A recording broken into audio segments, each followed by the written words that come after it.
बिस्मिल्लाहिर्रहमानिर्रहीम, अस्सलाम वालेकुम। उम्मीद है आप लोग खैरियत से होंगे। लेक्चर सीरीज़ का लेक्चर नंबर 19 चल रहा है, मैथमेटिक्स 10 है और यूनिट 1 है। हम जो एक्सरसाइज डिस्कस कर रहे हैं दैट इज़ 1.3, इसका हमने इसमें क्वेश्चन 12, 13 और 14 जो है वो डिस्कस करना है। तो ये दोनों मैंने लिख दिया, ये दोनों आपको करवा के फिर बोर्ड रब करके वो भी आपको मैं करवाता हूँ। अच्छा, ये टाइप ना 4 है, इसको हम कहते हैं एक्सपोनेंशियल इक्वेशन। ऐसी इक्वेशन जिसमें वेरिएबल जो है वो एक्सपोनेंट में हो, पावर में हो, उसको हम कहते हैं एक्सपोनेंशियल इक्वेशंस। ओके, उसमें हम करते क्या हैं ज़रा ध्यान से देखिएगा। वो जो एक्सपोनेंट वाला पार्ट है उसको कहीं ना कहीं हम लेट करेंगे, उसको हम रिड्यूस करेंगे। किस फॉर्म में रिड्यूस करेंगे? क्वाड्रेटिक फॉर्म में, और फिर उसको सॉल्व करने की कोशिश करेंगे। देखें ज़रा क्या किया हमने। क्वेश्चन 12 में हमने लिखा सॉल्यूशन, मैंने एज इट इज़ लिखा 4 डॉट। इस डॉट का मतलब याद रखें मल्टीप्लाई, ये पॉइंट नहीं है। फिर मैंने इसको लिखा 2 raise to power 2x dot 2 raise to power 1। याद रखें सेम बेसिस हों तो पावर ऐड होती हैं, और अगर पावर ऐड हो रही हों तो हम उस बेस को सेपरेट कर सकते हैं। हमारे पास था 2 raise to power 2x plus 1, आपने इसको लिखा 2 raise to power 2x multiplied by 2 raise to power 1। ये जो 1 पावर आपने सेपरेट कर दी, 2x सेपरेट कर दिया। सेम बेसिस हों तो पावर ऐड होती हैं, और ऐड होती हुई पावर्स को आप सेपरेट कर सकते हैं। ओके, फिर आपने किया -9 डॉट, इसका मतलब multiply 2 raise to power x plus 1 is equal to 0। अब ये जो 4 है, मैं एरो बना रहा हूँ, ये 4 एक्चुअली इस 2 से मल्टीप्लाई होगा। 4 2s आर कितना होगा? 8 dot 2 raise to power 2x minus 9 2 raise to power x plus 1 is equal to 0। अब अगर आप ज़रा ध्यान दें, पहले मैंने इसको सेपरेट किया, 4 को 2 से मल्टीप्लाई किया, 8 हो गया। 4 raise to power 2x as it is, ये बाकी सारा पार्ट एज इट इज़ आया। अब अगर आप ज़रा ध्यान दें तो आपने देखा होगा कि ये 2 रेज़ टू पावर x है, ये 2 रेज़ टू पावर 2x है। वो जो हाफ वाला एक कॉन्सेप्ट था वो यहाँ भी है कि हमने आधी वाली पावर को किसके इक्वल रखना है? y के। तो हमने लेट कर लिया इसको। मैं रेड से लिख रहा हूँ, आपने रेड से नहीं लिखना। Let 2 raise to power x is equal to y। Both side का स्क्वायर लें, squaring both sides. 2 raise to power x को आपने स्क्वायर लिया इज इक्वल टू y आपने स्क्वायर लिया। बोथ साइड का आपने क्या लिया? स्क्वायर लिया। तो ये दोनों पावर्स आपस में क्या हो जाएंगे? Actually multiply. तो हमारे पास आएगा 2 रेज़ टू पावर, इसको रेड से ही लिखूँ मैं, 2 raise to power 2x is equal to y square. मतलब ये हुआ कि जहाँ पर 2 रेज़ टू पावर x है वहाँ हमने क्या लेट किया y, तो फिर क्या हुआ कि जहाँ पर 2 रेज़ टू पावर 2x है वहाँ एक्चुअली क्या होगा? y स्क्वायर होगा। ओके, अब इसमें हम प्लेस करेंगे 8y स्क्वायर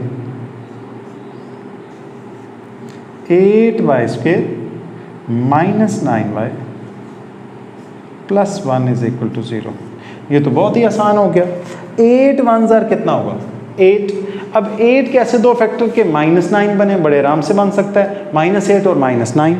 मैंने लिखा 8y square -8y minus y plus 1 is equal to 0। अब पहले दोनों से और आखिरी दोनों से आपने कॉमन लिया, यहाँ से कॉमन आया 8y, तुम्हारे पास रहा y माइनस 1 जहाँ से कुछ ना कॉमन आ रहा हो वहाँ से कॉमन क्या आता है? 1। बाहर ब्रैकेट के माइनस हो तो अंदर वाले साइन चेंज होते हैं, प्लस है तो माइनस, माइनस है तो प्लस। बाहर मैंने -1 लिखा तो अंदर -1 हो गया। अब आपने किया क्या? ये y माइनस 1, ये y माइनस 1, इसको कॉमन लेके 1 टाइम लिखा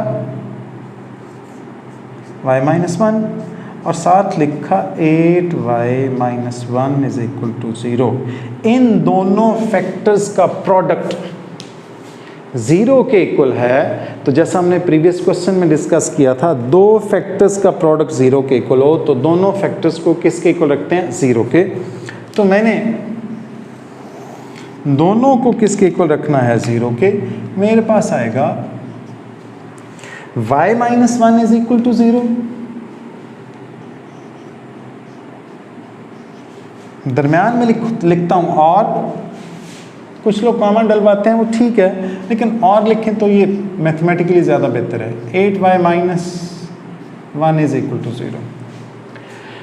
अब चूंकि y की वैल्यू एक ही है तो आप उसको सेपरेट कर लें, यहाँ से ये काम ज़्यादा आसान है। y is equal to 1, y is equal to 1/8। इधर -1 था, उधर जाकर +1 होगा, 8 इधर मल्टीप्लाई हो रहा था, उधर जाकर क्या हो गया, डिवाइड। ओके, अब y हमने किसके इक्वल पुट किया था, 2⁻x। मतलब y की जगह पर आप क्या प्लेस करने जा रहे हैं, इन दोनों y की जगह पर आप क्या प्लेस करने जा रहे हैं, उसकी वैल्यू वापस 2⁻x इज इक्वल टू 1, दरम्यान में लिखूंगा, और 2⁻x इज इक्वल टू 1/8। ये question with respect to board papers, ये 12, 13 और 14, ये तीनों बड़े इंपॉर्टेंट हैं, बोर्ड के पेपर्स में आए हुए हैं और आ सकते हैं।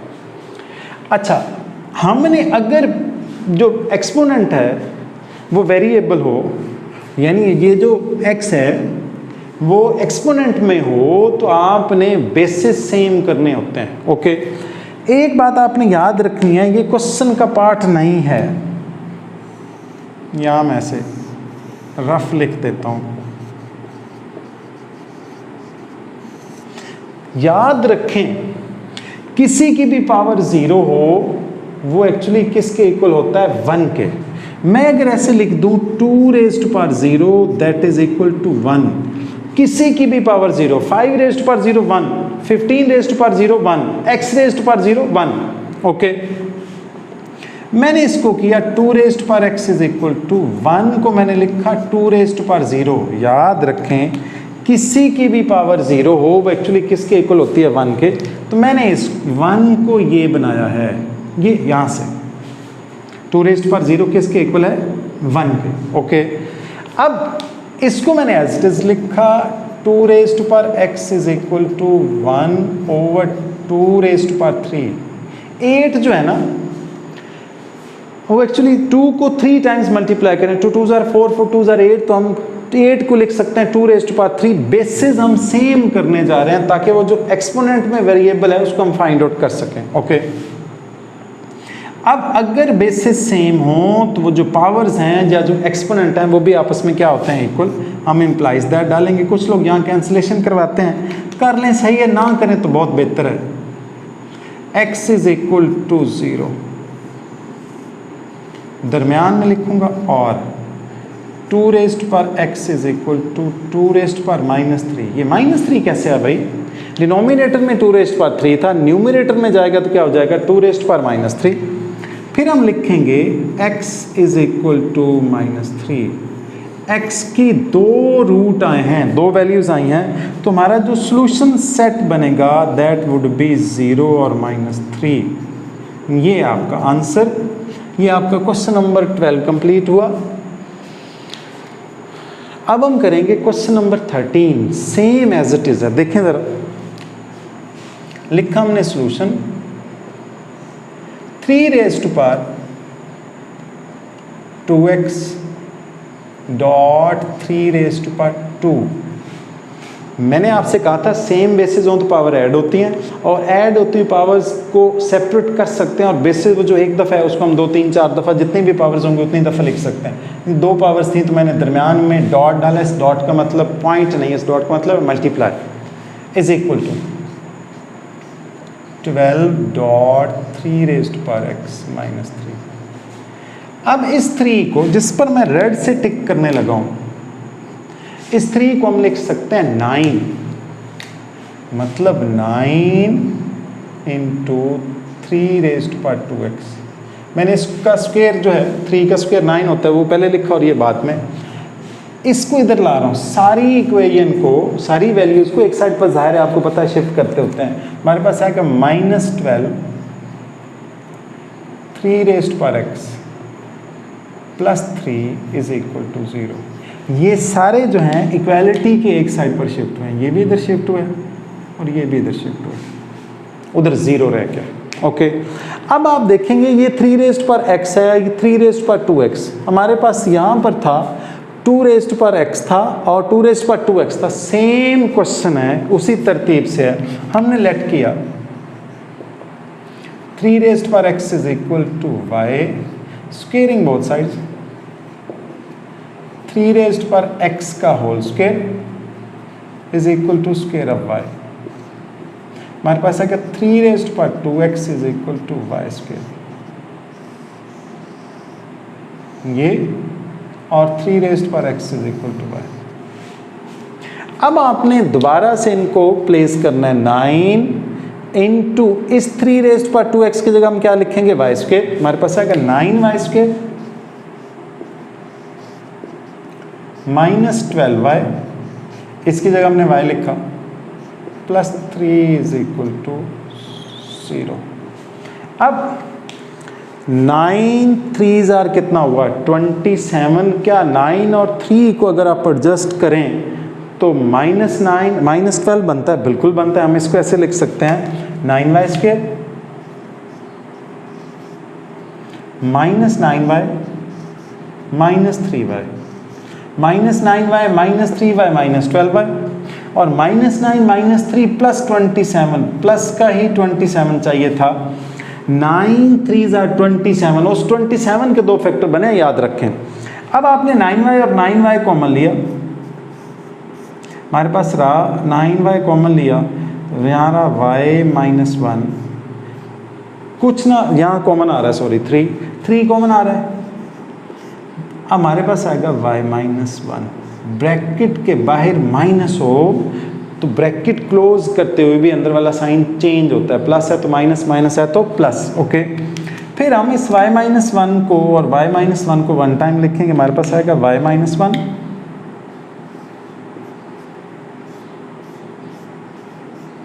9y minus 3 is equal to 0, okay.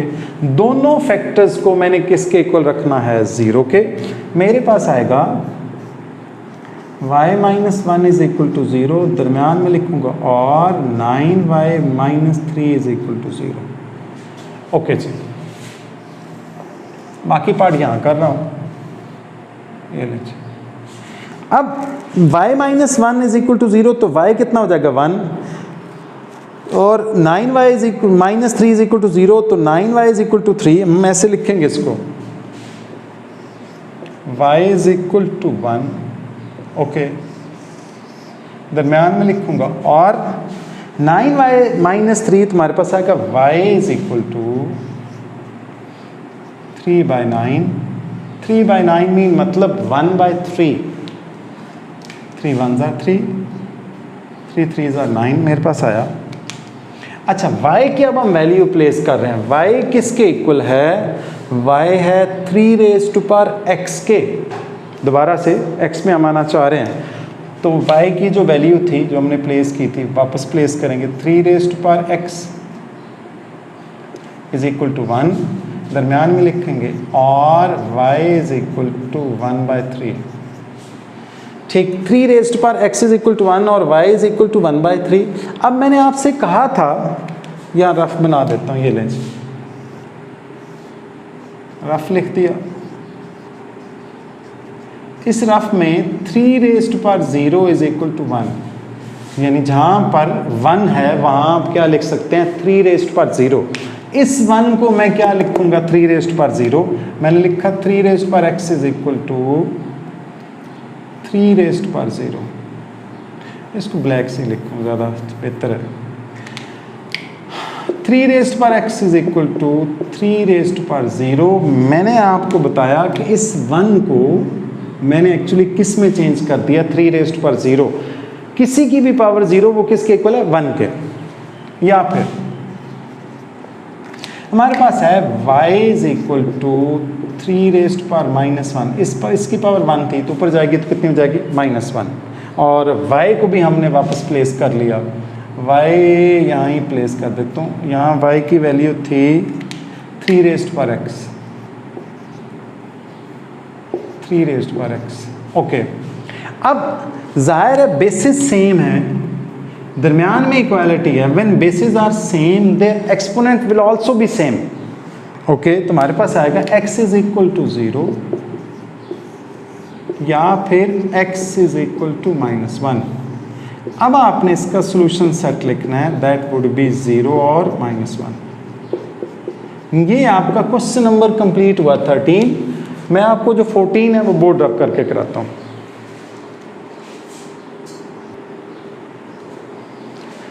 अच्छा बच्चों, मैंने क्वेश्चन 14 लिख दिया है। ये क्वेश्चन लेक्चर 19 का आखिरी क्वेश्चन, आखिरी पार्ट है। आखिरी 2 पार्ट मैं आपको अगले लेक्चर में कराऊंगा।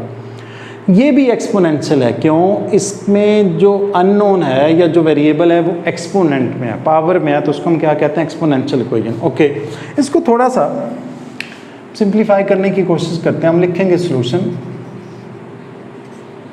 मैंने लिखा 2 raised power x plus 64 2 raised power x। ये क्या हुआ भाई?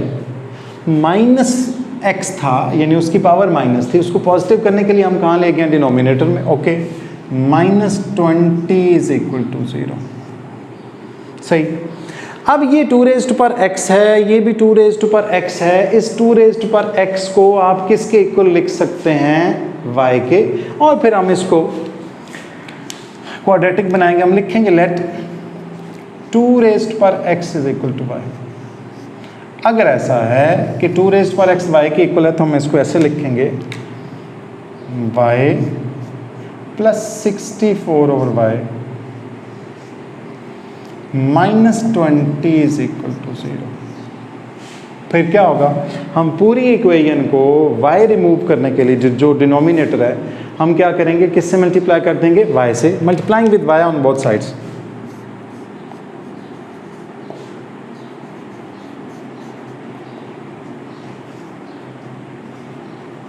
ऑन बोथ साइड्स हमारे पास आएगा y²। डायरेक्ट कर दूं? नहीं, डायरेक्ट नहीं करता। चलें, इस y को एक y से मल्टीप्लाई किया, 64 और y को भी y से मल्टीप्लाई किया, माइनस y को 20 से भी, यानी सबको 3 ही टर्म्स थी, तीनों को मैंने किससे मल्टीप्लाई किया? y से। ये y इस y से कैंसिल, हमारे पास आएगा y² plus 64 minus 20y is equal to 0। थोड़ा अरेंज करें इसको मैं लिख सकता हूँ, आगे लिख देता हूँ। y² माइनस 20y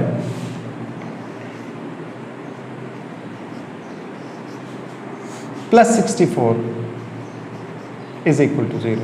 64 के ऐसे 2 फैक्टर्स के -20 बने, 4 16s आर 64, तो हम लिखेंगे y² minus 16y minus 4y plus 64 is equal to 0। पहले दोनों से कॉमन लें, अगले दोनों से भी कॉमन लें। y लिया तो y माइनस 16,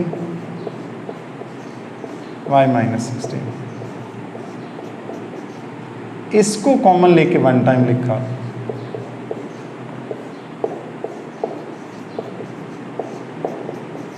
दो फैक्टर्स का प्रोडक्ट 0 के इक्वल, तो दोनों को 0 के इक्वल रखूंगा। y minus 16 is equal to 0 दरमियान में लिखूंगा, और y minus 4 is also equal to 0। Then आप y की वैल्यू फाइंड आउट करेंगे। हमारे पास आएगा y इज इक्वल टू 16 या फिर y इज इक्वल टू 4। लेकिन क्वेश्चन अभी बाकी है, ये ना हो कि आप यहाँ पर ऐसा करें कि ठीक है जी आंसर है, इसका सॉल्यूशन सेट लिख दें। ऐसा नहीं करना आपने। क्वेश्चन x में था, इसका वेरिएबल x में है, तो आपने y की वैल्यू बैक ले जानी है। y किसके इक्वल था? 2 रेज़्ड पावर x के। तो करें जी वापस प्लेस। हम ना इसको और इसको क्या प्लेस करेंगे? 2 raised power x, 2 raised power x is equal to 16 या फिर 2 raised power x is equal to 4। Okay, 16 को क्या 2 बनाया जा सकता है? यस। 2 रेज़्ड पावर 4, क्या 4 को 2 बनाया जा सकता है? यस, यानी बेस 2 बनाया जा सकता है 2 रेज़्ड पावर 2। तो हम इसको ऐसे लिख सकते हैं, 2 raised power x is equal to 2 raised power 4 दरमियान में लिखूंगा, और 2 raised power x is equal to 2 raised power 2। When bases are same in an equation their exponent will also be same, तो उनके एक्सपोनेंट वो भी आपस में सेम होंगे। ये मैं ऐसे सिर्फ समझाने के लिए कैंसिल कर रहा हूँ, आप ना ही करें तो बेहतर है। तो x इज इक्वल टू 4 या फिर x इज इक्वल टू 2, तो इसका जो सॉल्यूशन सेट बनेगा दैट वुड बी 2 और 4। ये आपका आंसर। अगले दोनों पार्ट जो हैं वो मैं आपको नेक्स्ट क्वेश्चन नेक्स्ट लेक्चर 20 में करवाता हूँ इंशाल्लाह।